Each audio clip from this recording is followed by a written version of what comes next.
and welcome to Hexed Encountered. I'm Joe. We're going to be doing some gameplay from the Blue and Gray Deluxe Edition from Decision Games.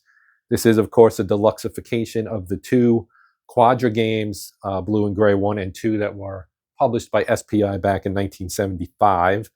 And the first game, luckily enough for me, because this is the one I wanted to play first, is actually Shiloh, the Battle for Tennessee, April 6th and 7th, 1862. Obviously, we are pretty much right on the anniversary or close to the anniversary of the battle itself.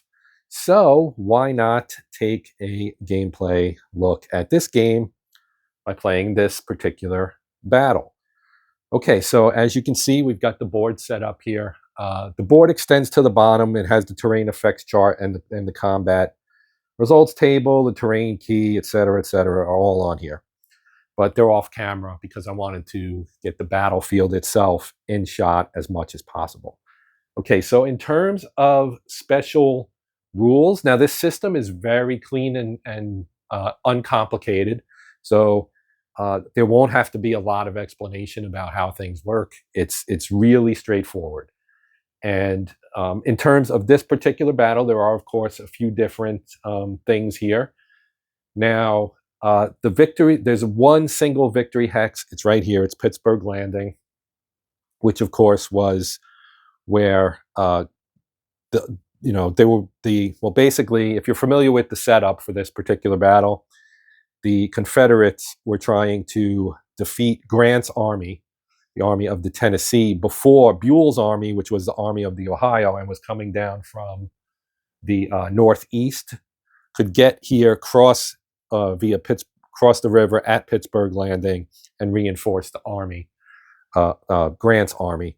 So Albert Sidney Johnston, who was the Confederate commander, took his army and slammed into the unprepared, bivouacked troops of the Army of the Tennessee on April 6th. They made a lot of headway. They pushed them back. They looted the camps, all kinds of stuff like that. And then eventually, Grant's army got their act together and pushed back, and then Buell arrived, and they were able to basically drive the Confederates to retreat. And General Johnston was killed in this battle. All right, so there has to be some rules to handle that initial surprise, and the way the game handles it in this case is for game turns 1 and 2. It says move restrict here. And that reflects the fact that the only movement allowed to the Union is basically a retreat. We have to move north or northeast. So essentially what's going to happen there is that means the Union really can't do combat unless it's locked into an enemy zone of control. So once the Confederates move, and they're probably going to move in this direction, right? Because they want to take Pittsburgh Landing. So they're going to come in this direction and hit the Union, and the Union has to retreat.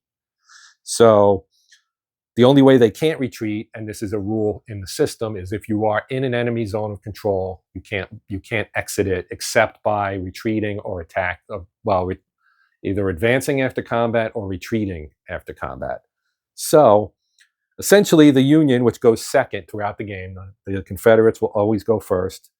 And game turns 1 through 6 are day, 7 through 13 are night. 7's night. Sorry. So this is April 6th. That's a better way to say it. 1 through 6 would be April 6th. Then we have the night turn, which is no combat, and some movement is allowed, but no combat. And then 8 through 13 would be the 7th. Now, you have the ability to become combat ineffective. If you're the attacker and you receive an attacker retreats, not only do you have to retreat, but you become combat ineffective, which means you can no longer attack until after a night turn. In the night turn, essentially, you can get reorganized and get your ability to attack back. But if you do take that attack or retreat result, you do have to retreat, and then you're basically limited to movement. And you have to kind of hope that you can avoid the enemy and avoid combat, because you won't be able to attack. You can only defend. Okay, so having said all that, we're just going to get started here. So the game, as I said, is pretty simple. We have a movement phase and then a combat phase. And then we would switch over and do the other side. So the Confederates get to move first. Every unit has a movement allowance of 6. We obviously have a lot of terrain here. This battle was fought in a heavily wooded area. If you've ever been to the battlefield, you can see that there's a lot of woods there, and they're thick woods, and so that, that kind of, it helped the defender, but it also caused a lot of confusion during the battle. So we have roads, as you can see as well, and you can move up the roads for a more limited movement cost. That costs 1 movement point to move on a road, as long as you're moving through road hex sides. So, for example, let's say we want to move this guy right here. This is, we look at the counter real quick. You can see it's a brigade. It's got its commander there because it's a Confederate unit. It's Hindman, and it's got a combat strength of 6. So if he's on this road hex right here, he can move to this hex for a cost of 1, even though he's moving through forest. So that would be 1. Then he could move here for 2. Now this is clear, which only costs 1 as well. So if we pushed him up here, he has to stop movement now because he's in the zone of control of these 2 Union forces. Now we can do the same thing here with this guy, which is, I think, Cleburne. Yeah, Cleburne or Cleburne's brigade. So he's going to go here for 1, 2, 3. So he still has 3 movement points, but he's not going to use all of that, of course. Stacking limit is 2. You can have 2 units, 2 friendly units. Doesn't matter the size, although basically every unit in this particular scenario is brigade sized. So every unit in here can be, you can have 2 in a hex. And if you have 2, like say we had 2 here and this guy took a retreat result and had to retreat, what happens is one of the units in here would get displaced and have to retreat 1 back, and then he would move into that hex. That's how that works. Okay, so we move these 2. Now we can continue to move. We can go, say, 1, 2. Now this here is rough. Rough has a cost of 3 movement points. But here's the thing. If you move here, then you have to stop, right? You can attack this cavalry unit at pretty good odds. So that's what I was going to do. But let's say for the sake of argument that I wanted to get here. I can't, because you cannot cross the creek except at a ford or a bridge. Now that is a ford, but again, if I move into this hex, I have to stop because of the zone of control rules. So he moves there and stops. Now we can also stack, right? So we can go 1, 2, 3. And then we have some cavalry here. Now he's in a forest hex, not a road hex. So if he moves to this hex, even though there's a road in it, he's crossing a forest hex side. That will cost him 3 movement points. Then 4, 5, and let's say we put him here with this guy for 6, which is his entire movement allowance, of course, as I mentioned earlier. We also have artillery. Artillery has the ability to either be in a hex adjacent to an enemy to attack it or defend, because all combat is mandatory for units that are adjacent to each other. You don't have a choice. If it's your attack phase, you have to attack. So this is why it's kind of, you get the advantage for the Confederacy at the start, because they're going to lock, even if they don't defeat these guys, they're going to lock them in, and then they would have to attack at what will probably be bad odds, and maybe lose their unit or become ineffective, which is also a problem. Okay, so we'll move, let's see, we've got 1, 2, 3, 4, 5, 6. Let's do that. So 1, 2, 3, 4, 5, 6. Now Pond here is also in a forest hex, so he's going to move here, which will cost him 3, 4, 5, and then he'll jump in here. So we'll get good odds there at a 2-to-1 approximately. Now, artillery can also bombard if they're not adjacent, but they have to be within 3 hexes. So if we count 1, 2, 3, he can't reach that Union unit. So if we move this guy up 1, maybe even 2, he now has the ability to reach not only this unit, but this one, as well as these 2 over here and this one. So you want to put your artillery probably in places where it has the opportunity to bombard an enemy unit of your choice. Now we'll take this other 9 strength unit. We have 4, I think, 9 strength units. There's 2 over here and 1, 2. Then we've got a couple of 7s as well. And the rest of them are mostly 6s. So we'll take this 9 and we're going to move him in this direction. Now Shiloh Church is right here.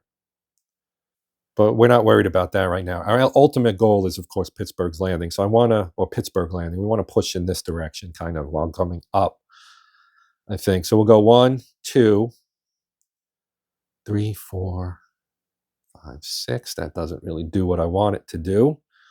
So we're at 3 here, right? Or 2. That's 2. I could go here, which would cost 3 and be 5. Or I could go there. So we'll just go here. Has to stop. Now let's see if we can get Chalmers here. I think that's what this is. Yep, that's Chalmers.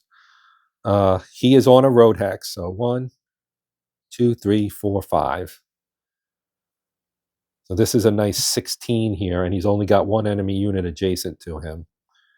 So that's going to be a good one. And then we'll take this artillery. 1, 2, 3, 4. We'll put him there. Now we have Jackson down here kind of hanging out by himself. So if he goes here, that's, well, let's move him here. 3, 4, 5, 6. And we'll stop him right there. Then we have, this is Gladden.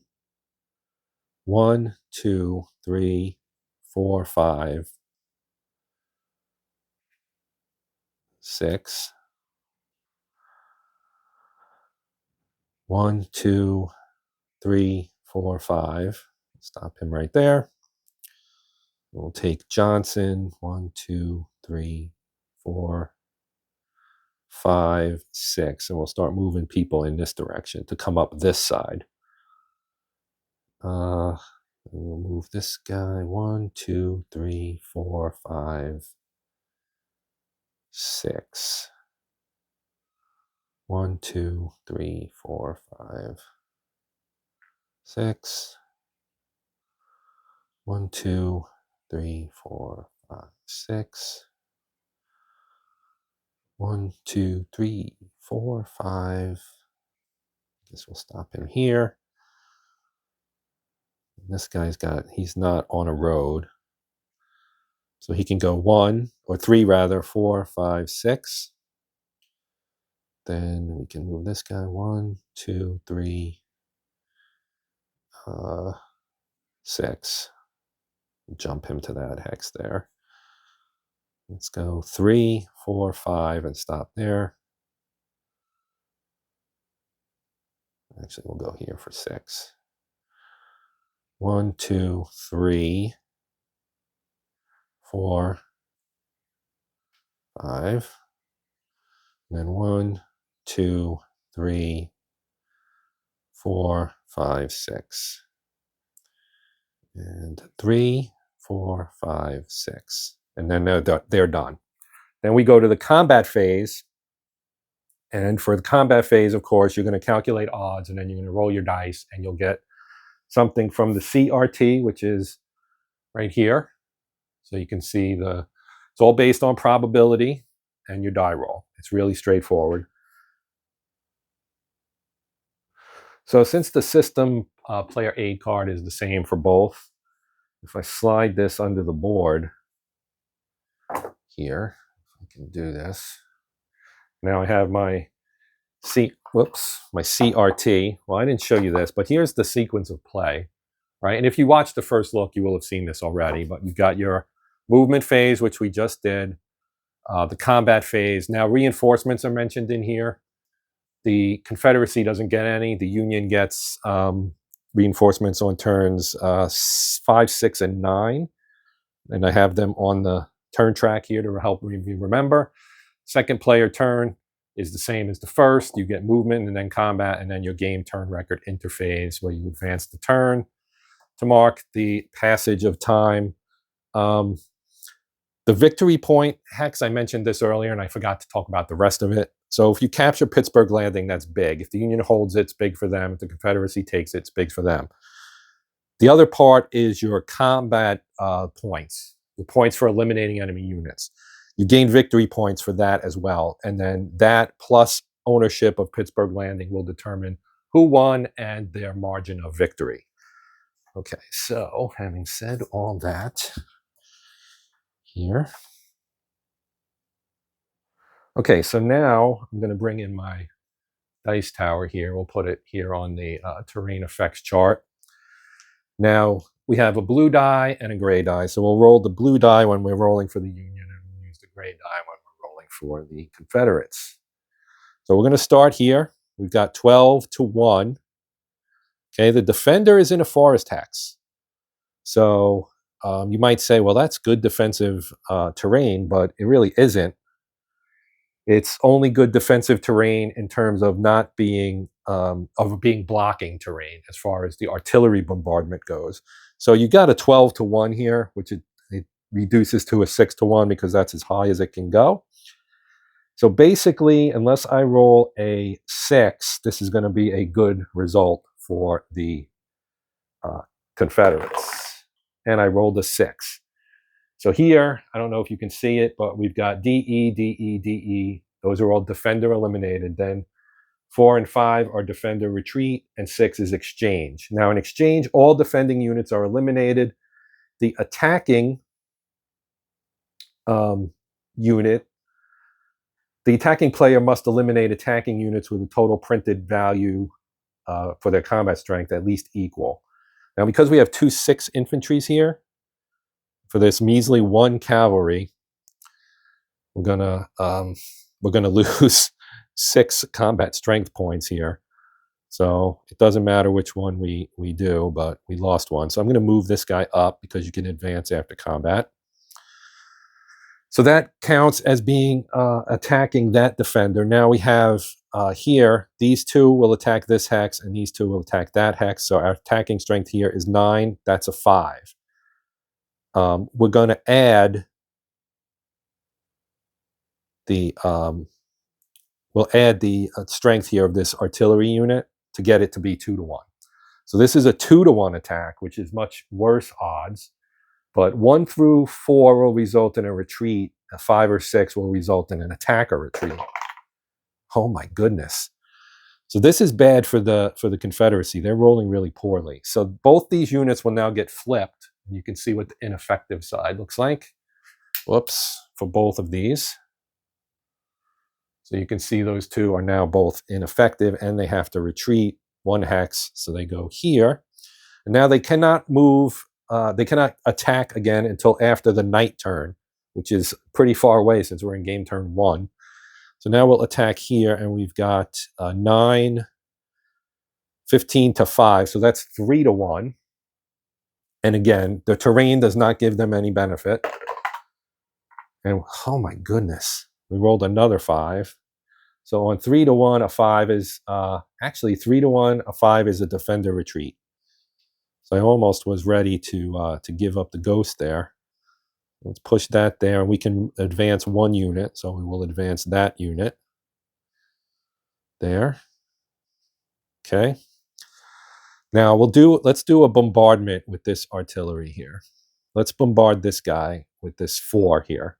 So bombardment works pretty much the same exact way, except let's make sure the range is right. It is 1, 2, 3. So we just roll here, and it's 4 to 5, which becomes a 1 to 2. And there is no attack or retreat. So if I roll a 1 or 2, we'll make the defender retreat. Whoops, wrong die for one thing. All right. We rolled a 3, so that's basically no effect. Now here we have, again, a 6 and a 6, so that's going to be a 2 to 1 here against that 5. And again, we rolled a 5, and again, that's going to mean these guys have to retreat and are combat ineffective. This is not going well for the Confederates so far. Here we've got 16 to 6. This would only make it a 17 to 6, so it's not worth it. So that's going to reduce to just a 2 to 1. And again, we'll try to roll something low. We got a 3. So a 3 at 2-1 is defender retreat. So he has to retreat here. Okay, now we have 13-5. That is still 2-1. But we have an artillery here that can give us 2, so that'll make it 15-1. So we'll do that. Or 15-5, which is 3-1. And we rolled another 3, and a 3-1, that is a defender retreat. So they have to retreat. And I forgot to move up. We'll move him up. And we'll move him up. I just realized something. I couldn't do that. I'll explain why here momentarily. We have to attack all adjacent units. So we got a 1-1 here, no matter whether we use this or not. So let's do this instead. Let's have this unit bombard that unit. It's a 2-5. That's going to be 1-2. I think 2-5. Roll it, round it down. I guess it's 1-3. So I have to roll a 1. And I don't. Okay. The idea being we can push him back. And then that would make it easy because then I could combine and attack that guy. But I can't do it. So we're going to do 1-1 attack here with the 7. And we got a 3. And a 3 at 1-1 is good. It's a defender retreat. And then he can advance. And then the 6 here will attack this guy at 1-1 as well. And yeah, let's roll it. And we got a 6. And a 6 at 1-1 is, again, attack or retreat.